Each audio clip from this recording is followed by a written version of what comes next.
Hello, I'm Susan Green, Associate Curator of Special Collections, Archives, and Research at the Philbrook Museum of Art, and it is my absolute pleasure to welcome a special guest today. So this is Mike Cole. He is a local lawyer, but he is a lifetime or long-time comic book collector. So Mike, welcome. We're so glad you're here.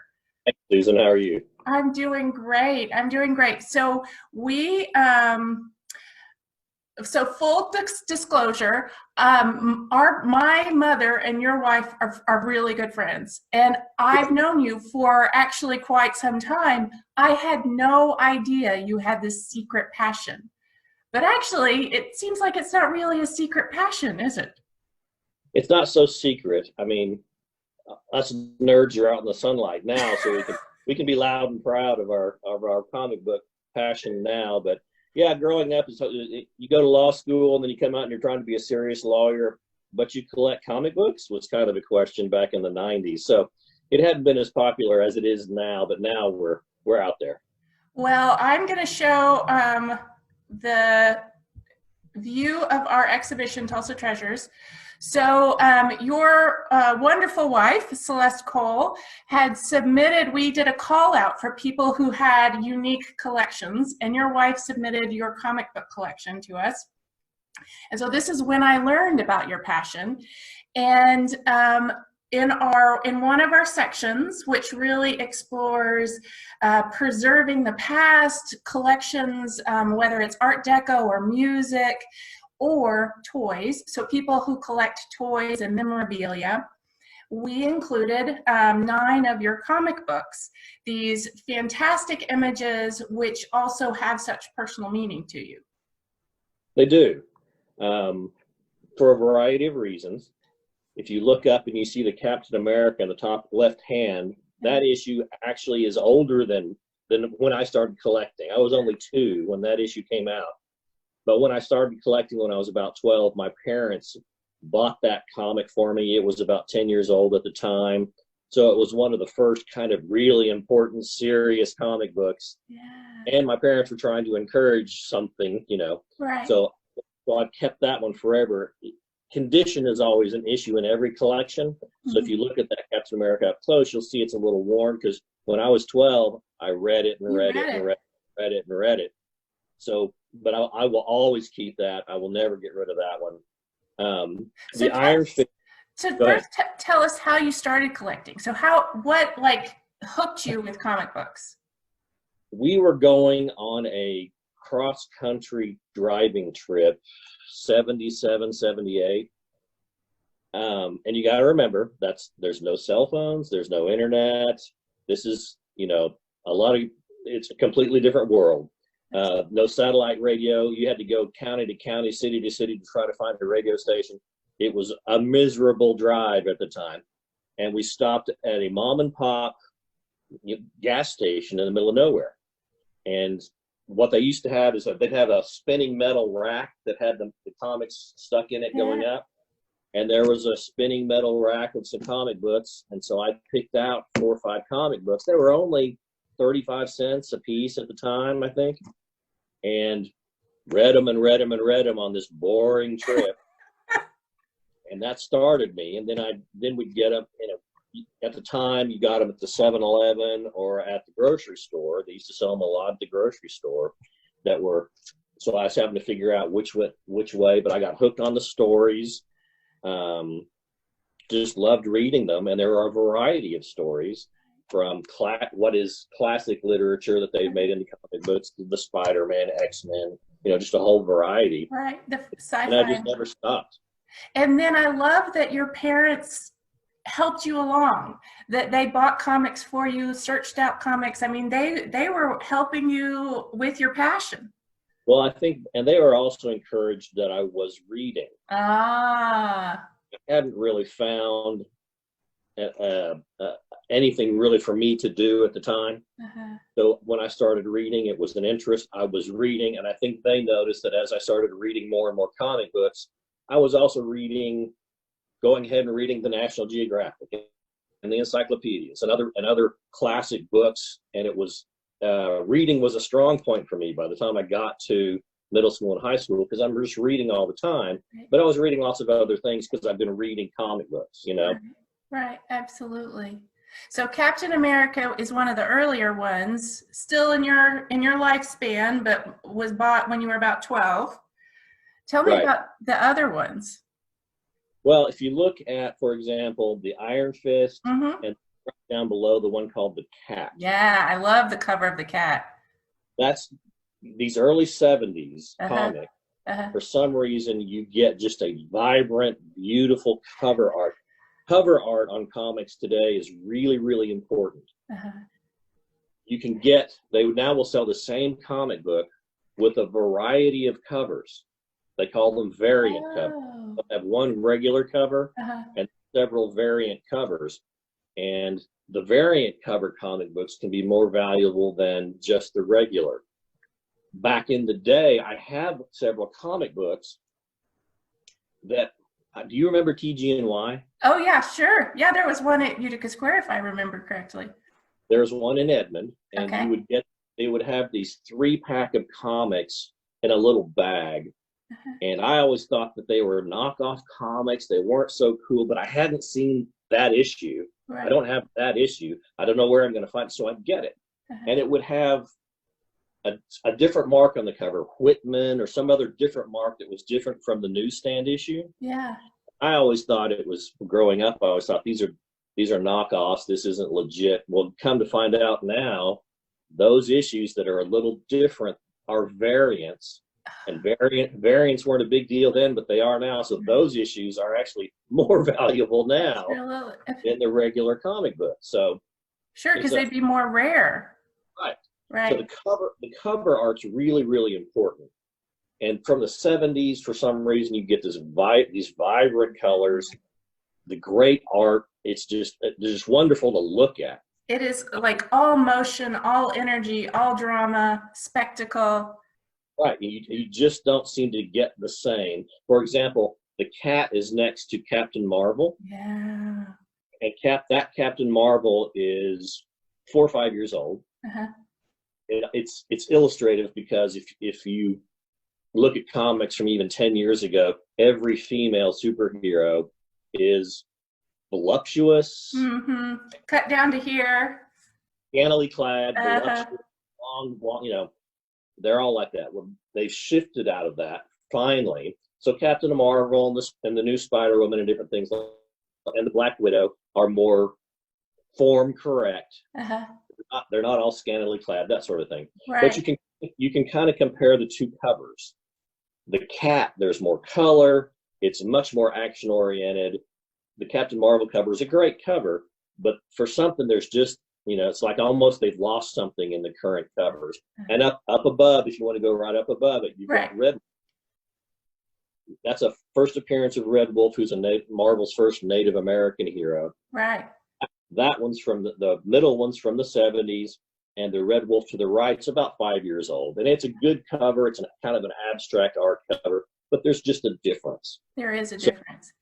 I love though the power that you see with Captain Marvel. I mean, it's all about power. Maybe not what else is going on around her, but that power. Well, they built her into powerful, competent, kind of a modern woman superhero. And I go through my old comics all the time. And even 10 years ago, they had her running around and looked like a one-piece bathing suit. Oh, really? With a big red sash, you know, and a big lightning bolt. And she was physically very different. So they're trying to get this more correct. That's right. And tell us about the middle row and why those were important to you. The one on the left, the New Mutants, it was one of the first series that I purchased from the first issue and went all the way through. You know, I think it's 150 issues or something like that. Right. I got them all brand new. So that was one of the first series I had collected together.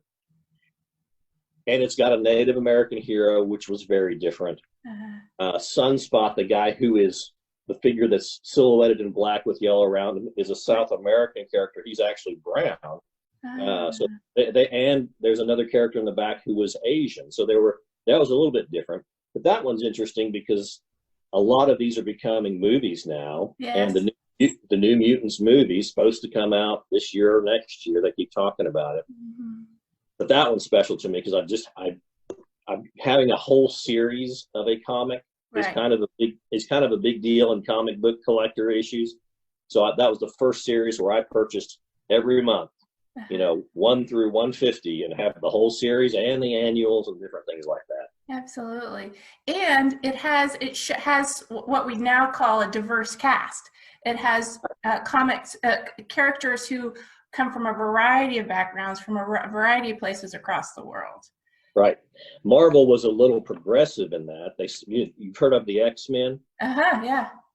Well, back in the 90s, they kind of shifted to the new X-Men, and they brought in a more diverse cast. They had a Native American, a Canadian, a Russian. They brought in a lot of other people. Although predominantly they looked white. They were trying.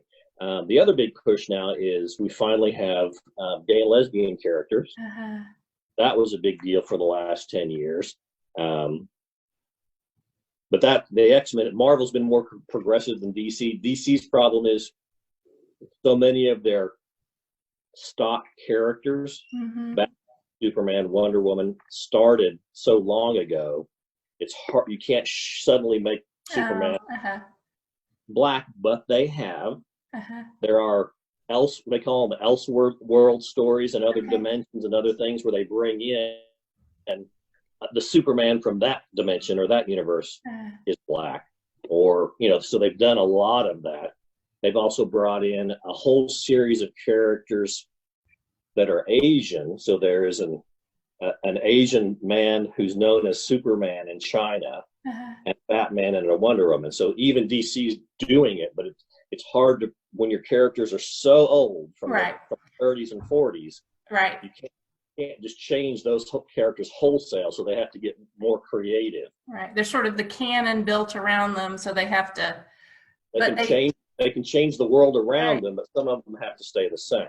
I love the way things are getting more diverse, and I love while it's not as active, the Red Wolf, the more contemporary Red Wolf, it brings in the Northwest Coast artwork. So the middle one is more stereotypical, and the one on the newer Red Wolf is, again, it's all about power, and it's sort of that indigenous imagery, artistic imagery, and they're just so powerful. They're super cool. And then if you want to I threw in the He-Man. Oh, yeah. He-Man was a big deal when I was a kid. Yeah. That was the first appearance of He-Man in a comic book ever, was in DC Presents. So that was kind of a tie-in with the toys. Right. And comic books. And it's really nice. Our display we have He-Man and She-Ra, and we have sort of Japanese robots, which ties in with Iron Fist. So you can see how all of these kind of cultural influences for kids is really it's cross-populating. Right. And then the bottom left hand, you've got Adventure Comics featuring Supergirl, also from the early 70s. Yeah. And that one's kind of interesting. You could almost do a study on the development of Supergirl in comic, because if you look at this one, they were aiming this comic book at girls, young girls, because it's all about what Supergirl's fashion should be. What should her costume look like? So you've got all these variations of her costume. If you read other adventure comics like that, there's also lots of teenage girl angst because there's boyfriend issues and mean girl issues and things like that. And they almost to the point where they're not treating her as a real superhero as much just a teenage girl that might be able to fly and have super strength. They've changed her a lot. If you watch the TV shows, there's the Flash TV show, the Green Lantern, Green Arrow, there's Supergirl TV show. Her show is still very female oriented, which is fine. Right. But they finally let her wear pants. So she wears long pants now. And she's a strong female character, as opposed to just worried about, should I wear the miniskirt or the brown boot? What clothes should I wear? So this, like the comic books, and here, let me stop our share so we can see you in a bigger way, maybe some of the things that you brought to show, but they show this kind of snippet of life and how our culture has changed and progressed. So looking at it, it's not just good stories, good action. It's actually showing how what is important to our culture in any one moment. Right. If you look back at the 60s and 70s and take a variety of comic books, you can, well, one, you see the styles. Mm-hmm. For example, well, yeah, show us what you got. Here's another Supergirl. Ooh. So when you go through Supergirls, you can always see what kind of hair they're wearing. This is a Legion of Superheroes from 1973. And when you go through these, you look at fashion, you look at their hairstyles, and you can see it. This one, Legion of Superheroes, isn't known to a lot of people, although it was featured in the Supergirl TV show. Okay. It's been a long-time favorite of mine, and it's had 4 or 5 series over the years. But this is interesting because this is what it looked like in 1973. And it was, again, most of the, it's a group of teenagers from all over the universe. Uh-huh. But they all, this one in 73, they, for some reason, they're all white. It was like the only people in the universe were white people. Right. Well, here we have Legion of Superheroes 2020, number 1. Uh-huh. They've got finally got a diverse group of people, Asian, black, white, men, male, female, aliens. So you got lots of different colors, pink, greens, blues. Everything.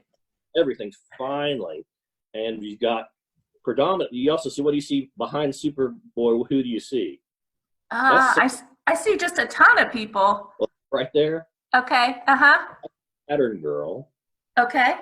So she's always been a predominant character, but she's much more the leader now than she has been in the past. Okay. So they're being more progressive there. That's awesome. It's so you have, and just because you are showing us comics from the 70s and today, so you keep collecting comics, right? So that is one reason we were able to show such a deep, even with 9 comics, we were able to show such a deep span. You still collect. I still collect. I get new comics when comics are being distributed. When they have it for a month, but every Wednesday is New Comic Book Day, so I get new comic books. Uh-huh. But I go back now and I'm collecting. I'm not collecting a lot of the titles that you probably know, because I have huge runs of the Avengers. I have huge runs of Justice League of America, Superman, Batman, Spider-Man. I've gotten more interested in smaller titles from the 60s and 70s that I had a few of. Right. I can go do the whole I can do that whole run, and it's not too expensive, and I get the beautiful covers. For example, yeah, show us an example. I'm kind of into looking for Warlord. Ooh, look at that drama. I love the typography too. Yeah, and you get these more bizarre fashion issues. Oh, maybe even a little S&M there. Yeah, he was a U-2 pilot that crashed into some weird dimensional rift, and now he's in this weird medieval magic place. He went only about 150 issues. If you're a comic book person, you've heard of him, but if you're not a comic book person, you really haven't heard of him. So I've been getting into him. I've been getting into Machine Man. Oh, that's super cool. He was an early AI, the living robot. And he's still pretty popular, but this is his originals. I think I have most of his original, but again, I'm going through most of my collection to catalog it. I just topped 15,000, but I've got about another third to go. So I'm collecting that. I'm collecting that. The Champions has always been a favorite of mine. Oh, cool. Hercules. And so is that a 70s? That's a 70s? Yeah, this is a 70s one. And you've got, well, if you can look, that's the Black Widow from the 70s. Oh, wow. So that's not how they draw the Black Widow. No, absolutely not. But that's a fun one. So I do lots of different lesser known collecting as I go forward in regular collecting. Right. And for some reason, I don't know if I enjoy the artwork more. I don't know, but it's kind of, and I could see how it would be that search, trying to find those niche lines, the niche stories. I find you say that there's an app on my phone where I can keep my entire collection on my phone. That's what I'm doing now, because it got to be where you'd have to try to remember, do I have this one? Do I not have this one? Have I seen this one before? I can't remember. So when that happens, you end up with multiple copies. There you go. Because you can't remember. Although I will tell you, in the comic book world, having multiple copies of important issues is kind of a big deal. So that's kind of cool that I have multiple machines at the once. But when we travel, my wife will go to a interior decorating store, which is fine. But then we always find a comic book store, and I can kind of pick up, oh, there's a new, I don't have that one. I don't have that one. So that's kind of fun. That's kind of what we do. And you have two kids. Do you share this passion with either of your kids, or do the kids share it with you? Not really. They enjoy hearing about it a little bit. My daughter more than my son. My son's, he's 25. My daughter's 20. They're into it a bit because the movies are popular. Yeah. And sometimes they'll look at a different comic book, but by and large, no, they're not. So. I love the way that comic book collecting has now gone high tech with the app. So do you just kind of can click off what issue? See if I have a new one here. New ones have a barcode. Oh, sure. So you can now just scan it. Yeah. And it just logs it in. Yeah. If it is pre-barcode, like this, right? No barcode. You type in Captain America. Now it'll pull up Volume 1, Volume 2, Volume 3, Volume 4, but it tells you the year of the different series. So you can pull up the year, and then it pulls up the entire series by cover and by number. Then you can just check it off. Ding, ding, ding, ding, ding, ding, ding, ding. Get it, add to your collection, and it's in. So much easier. When I was a kid, it was trying to keep everything in track by hand.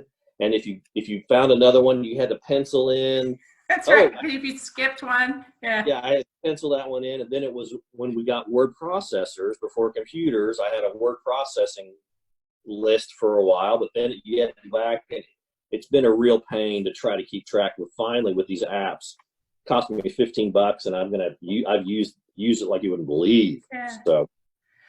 Well, there's one other issue I definitely want us to talk about, and that was the Ivanhoe, because your story of Ivanhoe and the literature comics, I loved it.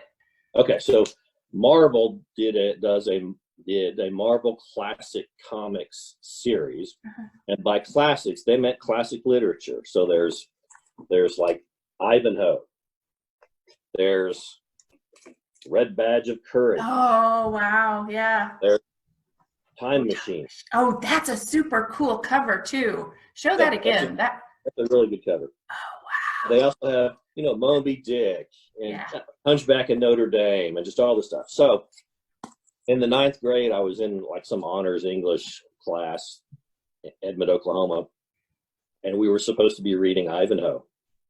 I didn't read it. So the night before the test, I read the comic book and aced the test. So, if your kid doesn't want to read, I'm not telling you to do this, but if you got to get your kid to read something, go find the comic book. They can read the comic book. I didn't tell my parents. And like you said, I mean, the comic books sort of sparked that love of knowledge and sparked that love of reading. And so while it helped you pass 9th grade English, it also helped you, forward in your own career. I think so, yeah. Yeah, absolutely. And I'm sure it inspired that love of reading in your kids too. My son is more science oriented. Okay. My daughter is a reader. Yeah, she doesn't read comic books, but she is very much a reader. Absolutely. Well, I can't tell you how much we love having the comic books, although maybe I should say art and literature, because they are these great stories and they have this great artwork all together. Right. And I should say that you helped me learn a little bit more about the comic book artists, like Kirby was an artist that I didn't know about. So there are these fantastic artists who devoted their careers to comic books. And while we may recognize their characters like, Superman or Machine Man or the Cat, we may not know, or contemporary society may not know their names, but the comic book collectors do. Yes, and there's everybody kind of may have heard of Jack Kirby because he's one of the biggest. Stan Lee was also another big one. Yeah. There are a variety of other artists that if you get into comic books, you start recognizing kind of their artwork. Yeah. One other example. Yeah. This was a New Mutants from the 90s. Oh, wow. First appearance of Deadpool, and we just had his movie. Oh, yeah. This art is Rob Liefeld. Okay. And if you read, you get to recognize him. And the point of it is they made a joke in the Deadpool movie about his feet because Rob has always had a problem drawing feet. Once you see his art, you know who that is. And he the first person to draw Deadpool.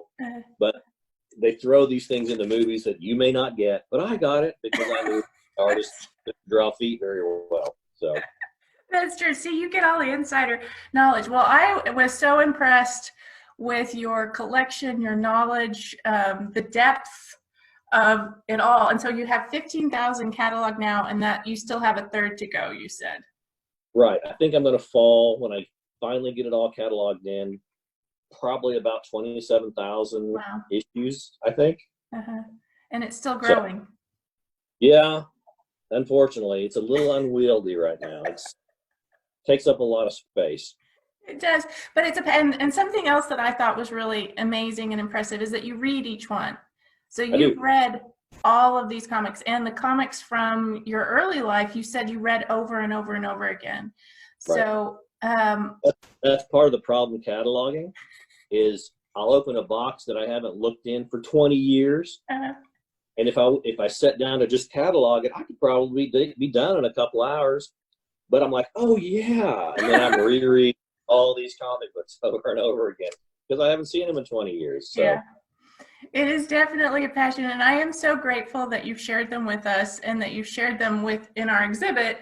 And hopefully, as things are getting a little safer, we'll be able to open up our galleries and we'll be able to see Tulsa Treasures in living color and really appreciate the artwork and the comic books themselves. So thank you again for loaning them to Philbrook. You're welcome. Anytime. Thank you. Thank you, Mike. Thank you for joining us today. And stay healthy and have a wonderful afternoon. Okay. Tell your mom hi. I sure will. Thanks, Mike. All right. Bye.